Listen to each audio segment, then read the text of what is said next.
So I'm sorry it's been 2 months since my last video. That's on me. Okay. Full disclosure, I have been planning on making a probably at least feature-length video on the long-running Canadian teen drama franchise Degrassi, because for the last 2 months or so, Degrassi has pretty much consumed my entire life. Not only have I binged all 14 seasons of Degrassi The Next Generation and all of sequel series Degrassi Next Class, but I'm also making my way through Degrassi Junior High, after which I will watch Degrassi High, and I'm seriously considering buying a physical DVD in the year 2021 in order to watch the original Kids of Degrassi Street after school specials, and I'm also trying to rewatch like the first 5 or so seasons of Next Generation because it's been so long since I started watching them. I've gotten way too deep into the Degrassi subreddit. I've been watching all the blooper reels and the behind the scenes videos on YouTube. I've looked into the fan fiction. I'm listening to the various bands that Degrassi cast members have made outside of the show. Lately, all I can talk about, all I can think about is Degrassi, and I feel like my brain is melting. And basically, I want to get it all out of my system in one super long video summing up all of my thoughts, but I'm anticipating that that will take me a really long time to develop, especially since I'm not even done with all the old Degrassis, so I decided that I need to work on a couple of smaller videos in between. So I put a poll on Twitter asking what I should make a video about in the meantime. A whole 4 people voted on it. Thank you very much to those 4. I'm a little sad that only one person voted for Kevin from Riverdale bad, but oh well. The people have spoken, and they want hidden gem bad movies. Yeah, my problem with YouTube videos and internet listicles of so bad they're good movies is that they tend to list the 10 extremely popular bad movies that everybody who likes that sort of thing has already seen, and every YouTube reviewer under the sun has made a video about.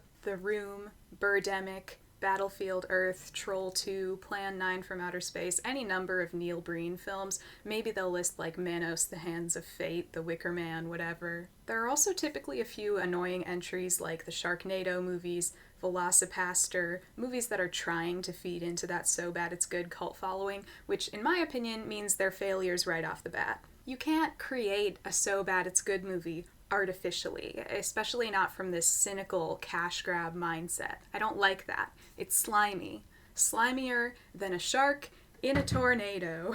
So this is my list of bad movies I've seen over the years that I've enjoyed immensely but are maybe a little less popular, a little off the beaten path.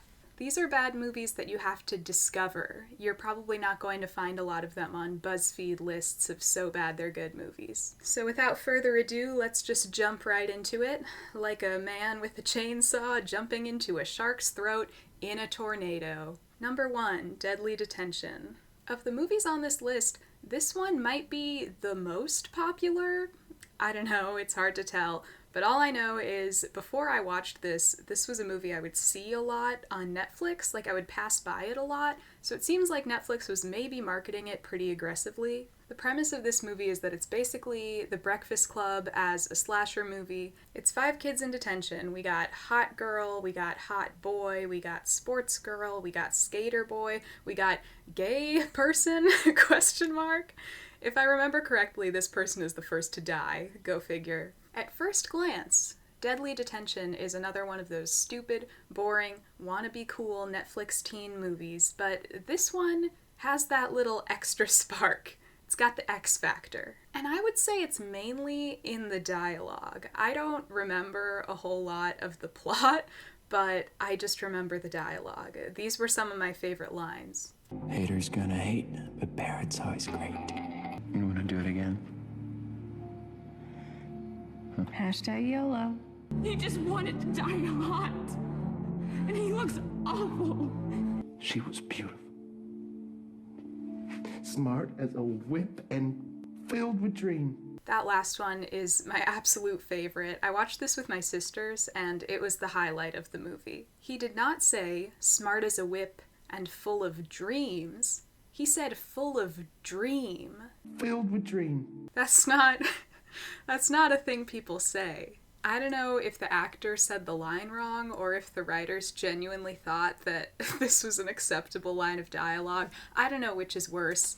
Or better. This is a fun watch. It even has that hot guy who was on 13 Reasons Why and then vanished into a black hole. Number 2, Baaghi 3. You know I love Bollywood. That's been established. Not only is this one of my favorite bad Bollywood movies, but this is also, embarrassingly, the last movie I saw in theaters before everything locked down last year. I've been taking a gap year because of COVID, but before that I was going to a university in London, and my friend and I saw this at a cheap theater in Greenwich with disgusting bathrooms and a baby crying throughout the whole thing. That's what I remember. But I do not regret that this was the last movie I saw in theaters before the pandemic. Baaghi 3 is the third installment in the Baaghi franchise of Hindi action films. Now you may be wondering, Baaghi 3? Does that mean I have to see Baaghi 1 and 2? And the answer is no, absolutely not. These movies do something that's fairly common in Bollywood, which is they'll make sequels to movies that are not true sequels. Rather, they have the same name and maybe they'll star some of the same actors and be about similar things, but the actors will be playing different characters in a completely different universe. You see this in the Houseful series, the Golmaal and Dhamal series. They're doing it again for the Dostana sequel, the Bunty Aur Bubbly sequel. Not all Bollywood sequels do this, but it is a lot of them. I'm not sure why that is. I can't think of any American franchises that have done that, but maybe I'm wrong. So anyways, all 3 Baaghi movies star the same actor, Tiger Shroff, and he even plays a character named Ronnie in all of them, but it's a different character and different universe every film. And I want to say, briefly, that Tiger Shroff is one of my favorite Bollywood actors, and it's not because he's good at acting. Quite the contrary.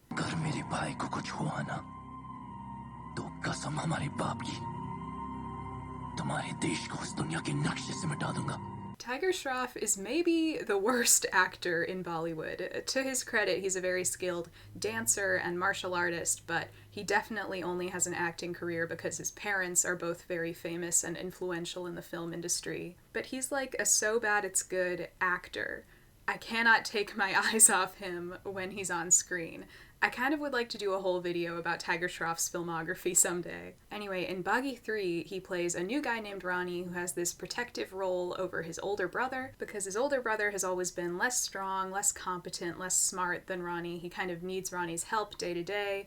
It's hilarious. Every time the brother, Vikram, needs Ronnie's help, he very intensely yells his name. Ronnie!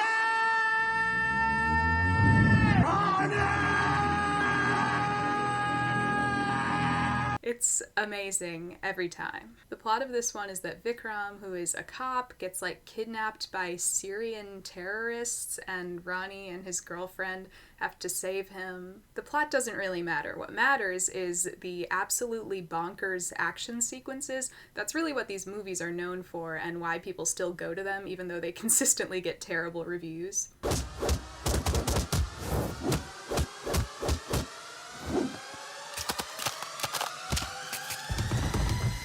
It's extremely entertaining. I would highly recommend it. Number 3, Christmas Perfection. For a few years now, I've watched the occasional Hallmark or Lifetime Christmas movie because although the vast majority are boring, generic drivel, you'll occasionally find a lightning-in-a-bottle bad Christmas TV movie, one that is impressively bizarre and baffling. My sister and I decided to watch Christmas Perfection on Hulu one night because it had quite the plot summary. A woman magically wakes up in her perfect Christmas village in Ireland. That just, it leaves a lot of unanswered questions, right? So we watched it, and not many of those questions were answered. It's about this American woman, Darcy, who is obsessed with the idea of Irish Christmas. This was confusing to me because I've never really been aware of Irish Christmas being its own specific thing that people could be into. Maybe UK Christmas, there are some differences, they do Boxing Day and they do those crackers and they light the Christmas pudding or whatever, I think. But Ireland, what is distinct about Irish Christmas that I don't know about? Darcy is obsessed with Irish Christmas. She has an Irish mom. Maybe that is supposed to explain it. It doesn't. She has a crush on a hot guy at work, but she also has this male best friend who is obviously the real love interest. And Christmas is just not going right for Darcy. She burned the Christmas turkey and everything. So that night, she sets up her perfect model Irish Christmas town. Again, not sure if this is a real thing that exists. And the next morning, she wakes up in her model Irish Christmas town. Everyone she knows is there, but they're like the perfect Christmas versions of themselves. It's actually pretty creepy. It's very reminiscent of Coraline, I feel like. It could be edited into a horror movie very easily. This world, it's yours. Only you can get yourself out of it. And not only is she in her Christmas village with no way out, but it's also a Groundhog Day situation. It's Christmas every day, and she starts to get very tired of it. It's Christmas every day here in Christmas Town, love. She's eating Christmas waffles and hot chocolate for breakfast every day. Her parents get her a new Christmas sweater every day. She has to go river dance in the pub every day. The hot guy from work is her hunky Irish boyfriend in this world, and she starts to tire of him too. Then, her male best friend gets sucked into the Christmas town as well. I ate some bad curry and now I'm in your Christmas village? And things go about how you would imagine, whatever, movie ends. Like I said, this is just one of those uniquely strange, low-budget Christmas movies. It has to be seen to be believed. Also, okay, why is it called Christmas Perfection? You know, like, normally I feel like these like Hallmark-style Christmas movies, they'll often have very on-the-nose, self-explanatory titles, like Christmas at Graceland. There was that one about Dolly Parton that's like a Holly Dolly Christmas or something, or it'll be like The Christmas Tree Farm, Christmas at the cow farm, Christmas in the Rockies, Christmas on ice. All my creativity left me, I guess, when I tried to think of Hallmark Christmas titles. Anyways, this one is called Christmas Perfection, when, like, shouldn't it obviously be called, like, Irish Christmas, Christmas in Ireland, my Irish Christmas town? You know what I'm saying? Why is it called Christmas Perfection? And, plot twist, the protagonist is played by Caitlin Thompson, the wife of writer-director and my arch-nemesis, Dan Fogelman. Yeah, I'm just as shocked as you are. Watch my Life Itself video.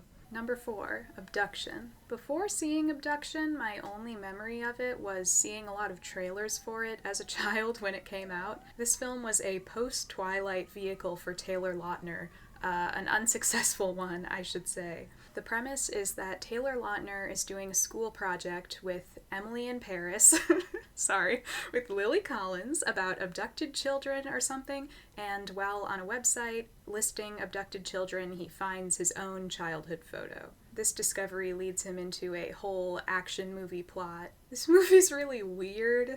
Like, the setup for the premise sounds interesting, right? But I think it would have worked best as a thriller or even horror movie. Like, you're a teenager and you find a picture of yourself on a missing persons database. That's terrifying. Why would my picture end up on a missing persons website? It sounds more like the plot to a Lifetime thriller movie or something than an action movie. But Abduction decides to do the most boring thing it can possibly do with this and just make it 2 hours of Taylor Lautner and Lily Collins running away from people. That's all I really remember. I tried reading the plot summary on Wikipedia to refresh my memory, and honestly it just made me even more lost. All the exposition in this movie is this lengthy, complicated, like, CIA jargon about a Serbian terrorist and all this CIA corruption, and it's like, why do I care? I thought this was a mystery about an abducted child. Why would they make this the bulk of the film? However, despite the stupid, hard-to-follow plot, I would say it's worth it for the misplaced,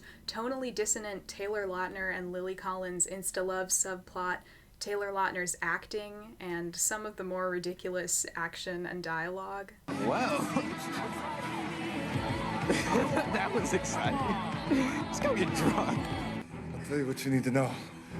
When I'm not dying here, there's a bomb in the oven. And when I'm finished, you'll be responsible for the death of every friend you have on Facebook. Number 5, Jaws 5, Cruel Jaws. The title of this film is a bit of a misnomer. It was marketed in some places as Jaws 5, but it is actually not affiliated with the Jaws franchise in any way. This is one of those Italian movies where they hire American actors and shoot it in English for very cheap, often in an attempt to rip off a popular movie or franchise. It was directed by Bruno Mattei, who, according to Wikipedia, is known for his films in the women in prison, nunsploitation, zombie, mondo, cannibal, and Nazi-sploitation genres. Thanks, Wikipedia. I thought I was pretty well versed in the history of bad cash grab movies, but I didn't even know Nazi-sploitation was a genre that existed. One nice thing about this film is that it's free to watch on Tubi, in quite high quality. I actually first saw this at a small theater near me that does a lot of alternative content, but they were playing a version of it that I think was from YouTube, very low quality with like Japanese subtitles, so watch it on Tubi for a brilliant viewing experience. This is one of those just bottom of the barrel, low budget garbage movies, like feels like you should be watching it in some disgusting basement in 1979. But it's surprisingly entertaining. There are a lot of just bizarre choices in this film, one of them being parts of the score directly ripping off the Star Wars theme.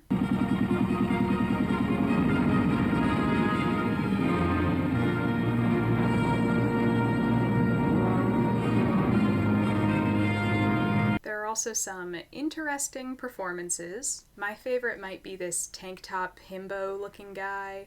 Sure, all we have to do is give him an advance rent for the next 15 years. That fat money-grubbing bastard. I'd like to rip his balls off. There are some real strange jump cuts and smash cuts.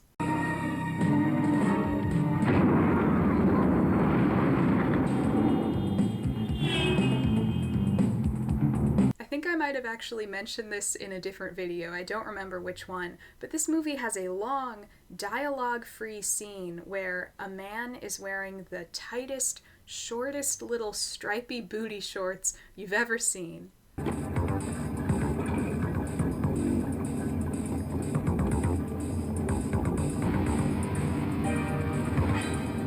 I was just delighted by this. If nothing else, watch it for that. Number 6, The Lost Husband. This is arguably the least bad movie on this list. It's really not the worst, but given how much I laughed at it for things that I wasn't supposed to laugh at, I think I have to put it on this list. Plus, I know that no one I know would watch it of their own accord, so I feel the need to tell you why it's worth it. The Lost Husband is one of those should-be-on Lifetime, Nicholas Sparks-style romance movies. It's based on a novel and was distributed by Quiver Distribution, which has released such gems as The Fanatic and The Murder of Nicole Brown Simpson. The film is about Libby, a widow who moves with her 2 young children to her aunt's farm to start fresh. Her aunt wants her to start helping out on the farm, so she has her hunky farmhand, Josh Duhamel. How do you say this man's name? I've never known. Josh Duhamel? Josh Duhamel? I'm sorry. Let's just say she has her hunky farmhand, Josh, teach Libby the ropes. And of course, at first they have this adversarial relationship, but they eventually fall in love, you know how it is. This movie is very confusing from the get-go. I was reviewing the plot summary on Wikipedia. Can you tell I like doing that? And there's this whole paragraph of backstory at the beginning that is not at the beginning of the movie. In the movie, we basically begin with our protagonist, Libby, moving out of a house with her kids, and there's no exposition, and it's actually very difficult to figure out what's going on. We find out later that this woman is Libby's mother, but here in the first scene, it's not clear. So because of this mysterious opening, and the title, The Lost Husband, and the general darkish tone and look of the film early on, I kind of assumed that there would be some mystery or even thriller element, but there's not. It's a pretty straightforward romantic drama. There is kind of a lot going on, probably because it's based on a book, like there are a lot of narrative twists and details. The funny parts are mainly in some of the performances, like this kindly, no-nonsense aunt character I'm kind of obsessed with. Aunt Jean, where's your dishwasher? You're looking at it, kiddo. Oh, no. We just have we have a routine. It's fine. I also liked the casting of the older child. I think the character she's playing is written a little younger than the actress is. Like, this 13-year-old is still playing pretend and saying things like this. So soft. Wow. My sister and I were watching this, and by far the highlight of the unintentional comedy of the film is this song that plays in basically the emotional climax. Our protagonist Libby and farm hunk James are slow dancing at a party, having a romantic moment, but the song playing is called I Wish the Wind Would Blow Me, and the lyrics of the chorus are I wish the wind would blow me. Blow me back to you. And I wish the wind would blow me back to you. I don't even think of myself as someone with a very juvenile sense of humor, you know? But when I tell you we were losing it, this is objectively hilarious. I'm sorry. I don't know if the songwriter had a sense of humor about this. He must have. I don't know how you could not. But even if the song is a little intentionally tongue-in-cheek, it doesn't seem like the movie got the joke. This is played so straight, and the song is so distracting. I wish the wind would blow me back to you. There's a lot to love in The Lost Husband. So there you have it. There are a few of my favorite bad movie hidden gems, underdog bad movies. Sorry there weren't 10 of them. I feel like 10 would have made this a very clickbait-friendly list. I hope you have some new bad movie recommendations. I hope you hadn't heard of most of these. That was my goal. I love bad movie hunting. I'm always on the lookout, so let me know what your favorite lesser-known bad movie is. Stay tuned for my magnum opus Degrassi video. I'm gonna try very hard to make it fun for people who haven't watched the show, as well as people who have, so fear not if you haven't. That being said, I may put out another video between now and then if it continues to be as Herculean a task as it has been so far. So see you again at some point in the future, and subscribe if you're smart as a whip and filled with dream.